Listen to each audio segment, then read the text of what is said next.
In a busy week in politics, President Biden echoes his predecessor in extending tariffs and also unveiling new ones on Chinese imports.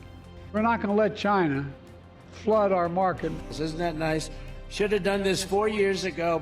Speaking of Donald Trump, Michael Cohen, a star witness in Trump's hush money case, takes the stand. And Democrats work to put abortion rights front and center on ballots in battleground states. I didn't want my kids to look back at this point in time and say, like, okay, well, what did you do? And I couldn't tell them that I did nothing. Welcome to PBS News Weekly. I'm Lisa Desjardins. President Biden this week announced a series of major tariffs on Chinese imports, stoking tensions between the two economic superpowers. It comes just about 6 months before the election, as both Biden and former President Trump battle to sell voters on their visions for the economy, manufacturing, and jobs. After reviewing former President Trump's tariffs on Chinese imports, President Biden is adding to them. I want fair competition with China, not conflict. And we're in a stronger position to win that economic competition in the 21st century against China than anyone else because we're investing in America again, in American workers. He's targeting Chinese manufacturing, especially green tech, hitting roughly $18 billion worth of goods annually, including a more than 100% tariff on Chinese electric vehicles, nearly tripling the current amount. Tariffs will also go up for solar cells to 50%, lithium-ion batteries to 25%, and Chinese steel and aluminum products to 25%. Chinese authorities immediately called the U.S. hypocritical. The United States is trampling on the principles of market economy and international trade rules. It is a blatant act of bullying and hegemony. But Biden is arguing that China is far worse, a global trade manipulator. We're not going to let China flood our market. Biden there means the electric vehicle industry. China is overwhelming some world markets, selling EVs with a sticker price as low as $11,000. The U.S. says the Chinese state is making up the difference, artificially slicing prices. Europeans charge it may be illegal. In 2020, Biden once said he would end previous Chinese tariffs, but he is expanding them now while battling a political opponent who is aggressive on tariffs. Trump's speeches have long focused on Chinese manufacturing as a threat. Both campaigns want to win in critical Rust Belt states. Trump wants much wider tariffs, and as this past weekend, tries to downplay Biden's plan. He says he's going to put a 100% tariff on all Chinese electric vehicles. Isn't that nice? Should have done this 4 years ago, but Biden is not going to put this tariff on their gasoline-powered cars or any of the other products. You have to put it on other cars also, not just the electric cars. While some might win from tariffs, others in American business are shuddering. The U.S.-China Business Council said Trump's tariffs and Biden's new ones ultimately make it harder for American companies to compete in the U.S. and abroad, cost American jobs, and increase prices. A heated U.S. political fight is woven into an escalating global trade war. For the PBS NewsHour, I'm Lisa Desjardins. Also this week, the Biden administration asked a federal judge to change a decades-old agreement that sets standards of care for unaccompanied migrant children held in U.S. custody. Laura Barón-Lopez joined Amna Nawaz to explain what this means. If the Biden administration's request is granted by the court, what does that mean? What does that do? This would essentially end one part of the decades-old Flores Settlement Agreement. And that Flores Settlement Agreement was first established in 1997. And the part that they're looking to terminate is the part that applies to the Health and Human Services Department. The Health and Human Services Department is responsible for caring for these unaccompanied migrant children shortly after their arrival. They oversee the facilities where they're housed across the southern border, and this agreement mandated standards of care. That we're talking about basic safety for these migrant children, adequate food, drinking water, medical care, temperature control, sanitary living conditions, and if a judge agrees with the Justice Department, then this part of that decades-old settlement agreement would be terminated. And so why is the administration doing this now? HHS recently finalized a new regulation that they say strengthens protections across the board for these unaccompanied migrant children. And they say that it goes well beyond the 1997 Flores Agreement. And in its court filing, the Justice Department argues that the Flores settlement was, quote, meant to be temporary, and that HHS's new regulation is, quote, expansive and responsive, and that these new care standards that they're mandating under the regulation will, quote, provide needed protections to unaccompanied children for years to come. I spoke to a senior HHS official today who said that they're essentially just following the timeline that was laid out by that original court agreement, the Flores Court Agreement, which essentially stipulated that once a regulation is finalized by the government that lays out standards of care for migrants, that 45 days after that, they should seek to terminate that court agreement. But the independent Flores lawyers are opposing the administration's move to end that agreement. Why? Because the Flores Council, these are lawyers that represent these unaccompanied children held in U.S. custody, say that there's a big gap between what's covered under the Flores Agreement and this new HHS regulation. These Flores Council lawyers say essentially that their oversight power that they've had under the court agreement, the ability to inspect facilities under HHS jurisdiction all across the southern border, is going to be taken away if the court agreement is terminated. And I spoke to Deanne DeGarmont, a Flores attorney with the National Center for Youth Law, who shared what she has seen when she's inspected these facilities. You had thousands of children in cots in a giant space, in some places without any ability to go outdoors, with no education, with no structured activities, with no access to mental health care. And nobody, apart from us, was able to go in and speak to them.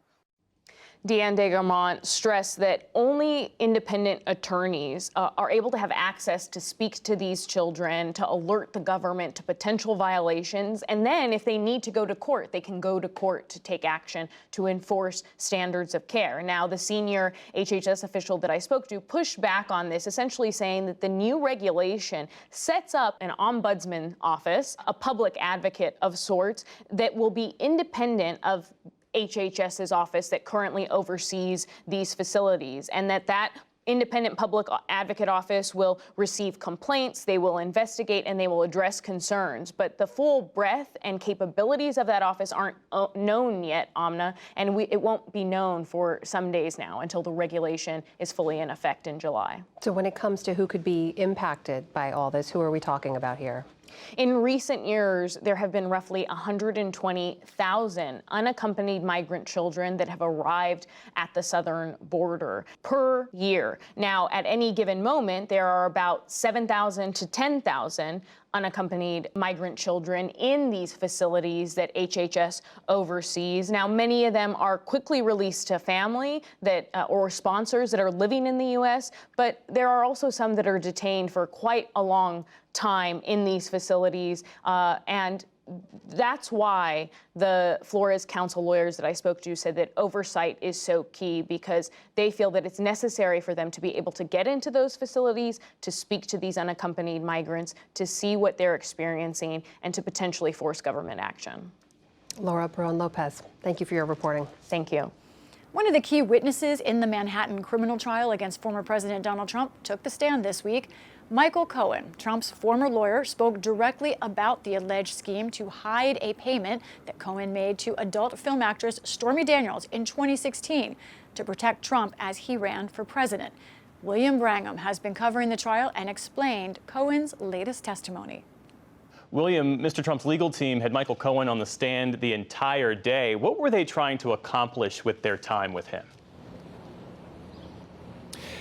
Trump's lead lawyer, Todd Blanche, in a somewhat circuitous and occasionally zigzagging line of questions, tried to keep up the attack that they started earlier this week, which is to elicit testimony that proves their point that Michael Cohen cannot be trusted, that he is a fundamentally untruthful, dishonest, and unscrupulous witness on this case. And Blanche went through multiple examples today in the past where Michael Cohen was talking to Congress or talking to federal agents or testifying in other courts of law. and he raised his hand to say, I swear to tell the truth, and he did not. We heard multiple scrutinized examples of that. Blanche also elicited some testimony about some other dubious practices of Michael Cohen's, like surreptitiously recording other people's phone calls. Blanche also tried to poke holes in Cohen's earlier testimony, where he testified to very specific recollections of phone calls that happened 6 or 7 or 8 years ago. And he elicited testimony saying, Michael Cohen, you get dozens of phone calls a day, thousands over the course of the year. How is it possible that you could remember the details of a phone call from 7 years ago? And so he went at him quite a bit on those points. The whole point here, obviously, is that if you undercut Michael Cohen, you undercut the fundamentals of this case, because Cohen is the one who most directly says that Donald Trump orchestrated and was central to this scheme to cover up the hush money payments and the falsification of these business records. So how did Michael Cohen then respond to the scrutiny? But a lot of times, Jeff, he admitted to these lies simply because he has no other option, sometimes because he went to prison for them. Other times there's just clear evidence that he said one thing one day and another thing the very next day. But there were some other cases where he pushed back on this, like there was a lot of talk today about whether or not he had specifically asked for a pardon from then President Trump. And sometimes Cohen would try to parse word games and have a semantic debate over whether he meant something in the past tense or the present tense. But on the whole, Cohen was a pretty firm, soft-spoken, steady witness today. Well, that's interesting because there was some question as to whether or not Mr. Trump's defense team could provoke Michael Cohen into losing his cool or even lashing out. It sounds like that didn't happen. You know, that's exactly right, Jeff. There were clearly some times where Todd Blanche tried to do that. He several times raised his voice today and said, that was a lie, what you were just saying, wasn't it? And Cohen, for the most part, did not take the bait. There were other times where Blanche brought up testimony about some very personal and humiliating times in Michael Cohen's life. Like, for instance, when he was very frustrated about not getting a job in the White House, and there were texts back and forth with his daughter where his daughter was saying, Dad, it seems like you're clearly getting walked all over by the Trump administration. But even then, Michael Cohen did not seem to sort of give up the ghost in this case. There was one interesting example that happened today, though. You know, it's hard to know on some level how much this jury knows about who Michael Cohen really is, this famously profane, belligerent lawyer. And Todd Blanche played a clip of one of Michael Cohen's podcasts in court today. And in that clip he played, all of a sudden you hear Michael Cohen on these loudspeakers screaming, saying, you better believe I want Trump to go to jail. I want him to rot in hell for all of the things he did for my family. And it was just this incredibly jarring moment where for the first time the jury heard what this Michael Cohen sort of figure had always been characterized as, but thus far had not shown himself to be that on the stand so far. Meanwhile, after few supporters attended the trial early on, now several high-profile Republican supporters have showed up to back Mr. Trump, including Speaker of the House Mike Johnson. Again, William Brangham.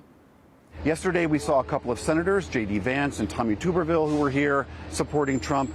Today, we saw Vivek Ramaswamy, North Dakota Governor Doug Burgum, Congressman Byron Donald. Interestingly, all three of those gentlemen seem to, I don't know if they coordinated this or not, but were all wearing the signature Trump uniform of a white shirt and a red tie. But yes, to your point, seeing the Speaker of the House, the man who is third in line of succession, coming to Manhattan to stand outside this courthouse just a few feet from where I am right now to condemn this trial and to denigrate the witnesses in this is just an incredibly striking moment. Here's a little bit of what Johnson had to say. He is soon to be officially the nominee of one of the major parties in our country, running for president.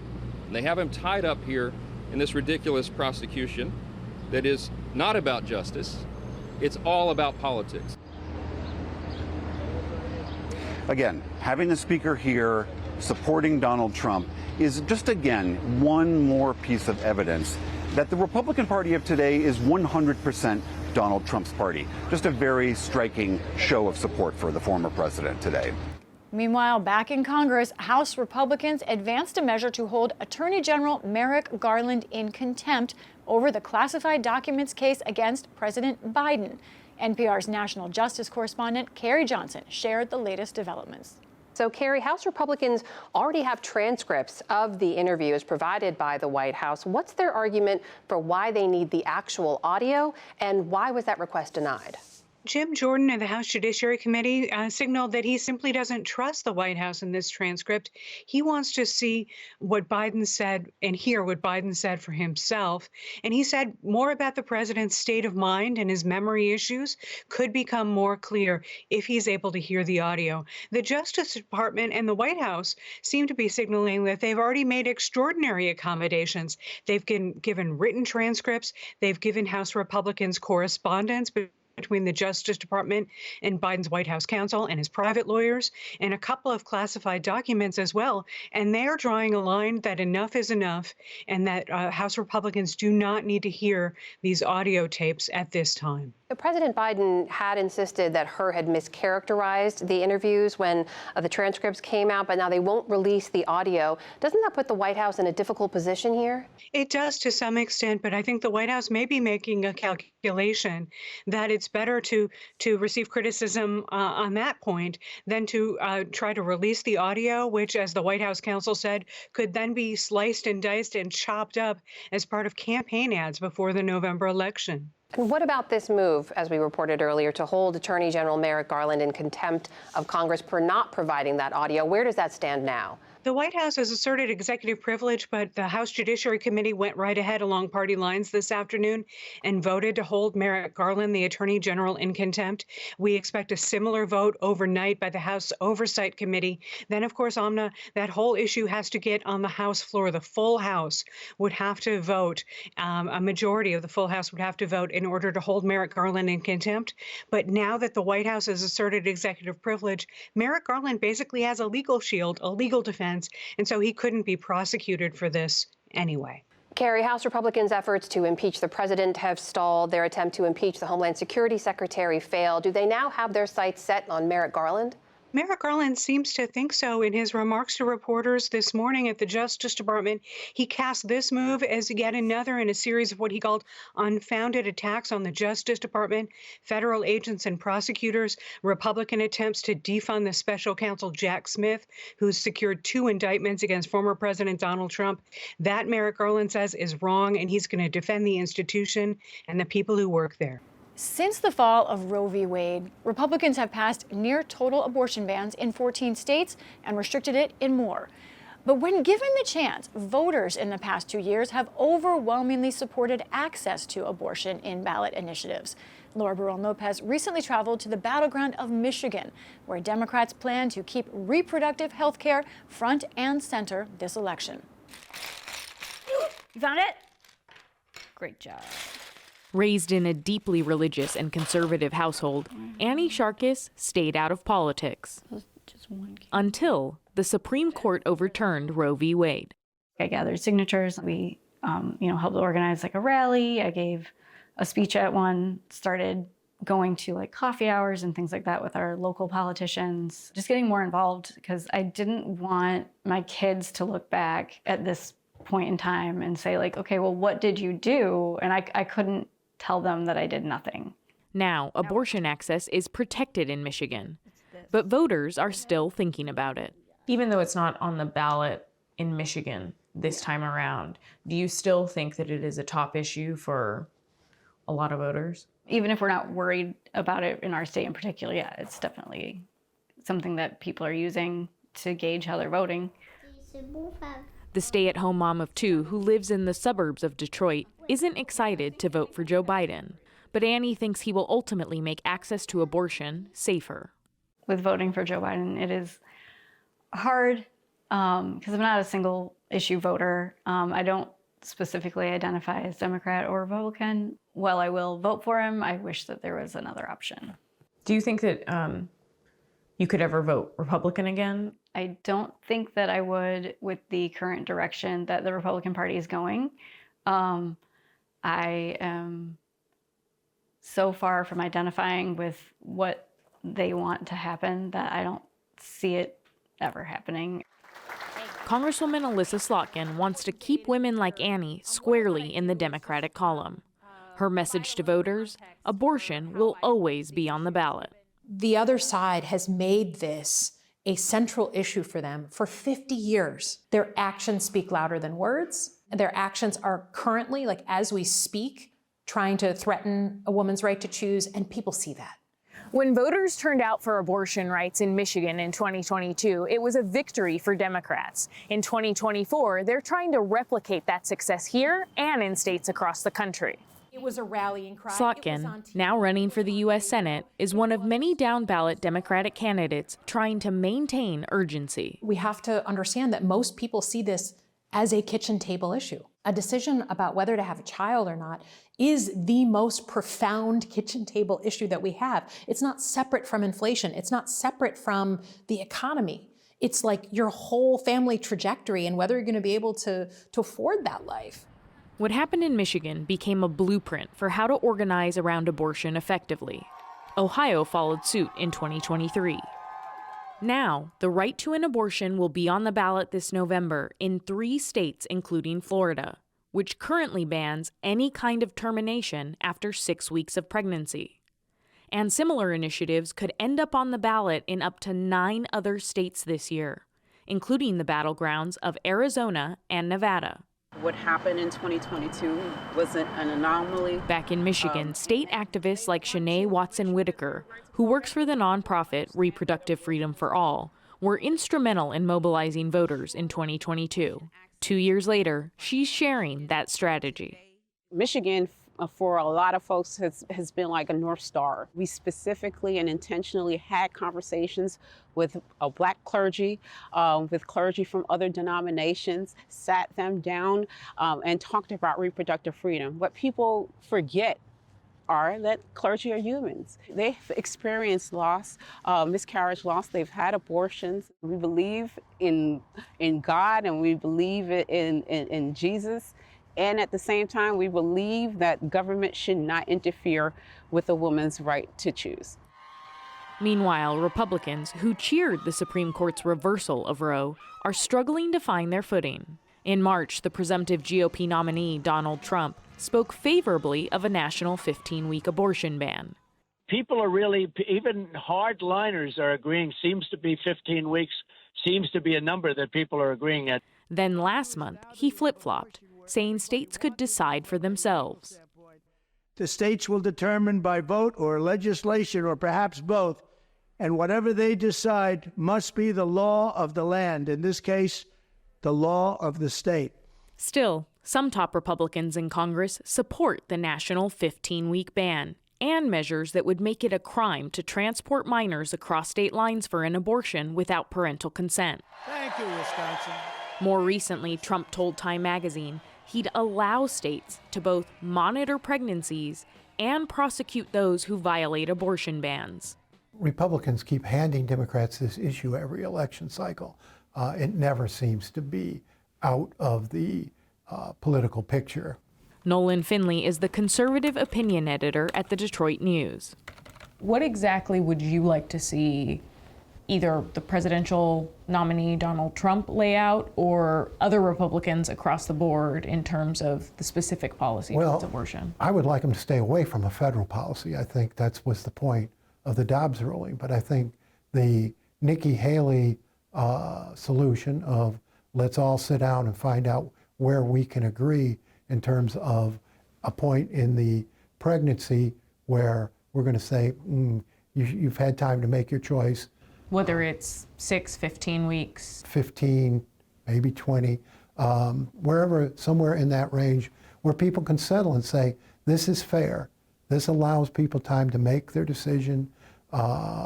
This allows you to deal with rape and incest, etc. But it also prevents, something I think most people would be opposed to, and that's abortion in the last month or so of pregnancy.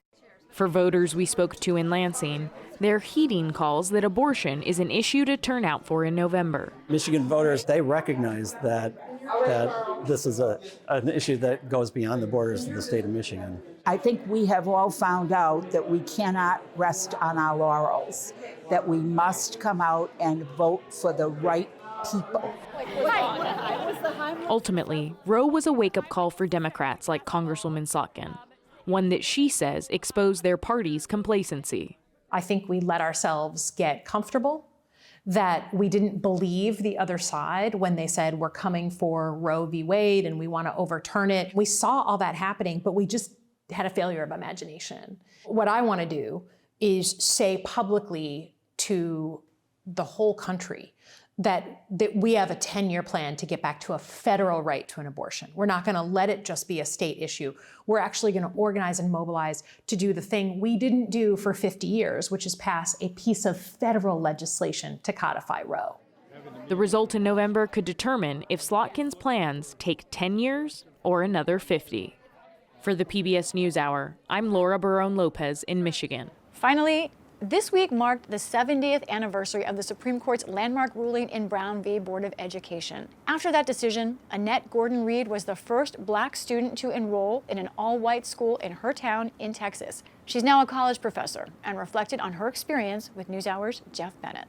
It was a tough year. I was there by myself, and took a couple of years before the Supreme Court declared those freedom of choice plans unconstitutional, and then everybody had to change schools. But being there by myself was a pretty intense thing. The thing that really saved me, I think, was, well, obviously my parents and my family, the support I had. But my first grade teacher, Mrs. Daughtry, was absolutely wonderful. I'm sure they may have picked her to be the person who had me as a teacher, and she handled things very well. Some of the kids were supportive and many of them were not. So it was just a very intense time. That's it for this episode of PBS News Weekly. From all of us, thanks so much for watching. We'll see you next week.